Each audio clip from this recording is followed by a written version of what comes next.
మహాభారతం వేదవ్యాసుడిచే రచింపబడ్డ గొప్ప కావ్యం. మహావిష్ణువు ఎత్తిన కృష్ణావతారానికి సాక్ష్యం.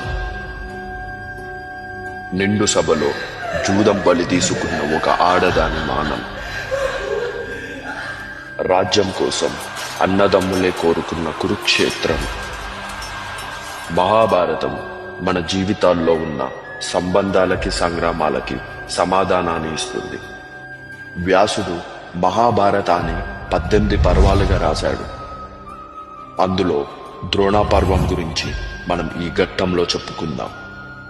ద్రోణాపర్వమే ఎందుకంటే మన సనాతన ధర్మంలో మాతృదేవోభవ, పితృదేవోభవ, ఆచార్య దేవోభవ అని అన్నారు. తల్లిదండ్రుల తర్వాత గురువే మనకు దైవం. మహాభారతంలో కూడా అలాంటి ఒక గొప్ప గురువు ఉన్నాడు. అతడే ద్రోణాచార్యుడు. అసలు ద్రోణాచార్యుడు ఎవరు?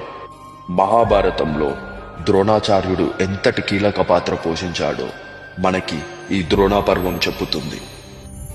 ఈ ద్రోణాపర్వాన్ని అద్భుతమైన దృశ్యాలతో మీకు అందించడమే మా ఈ ప్రయత్నం.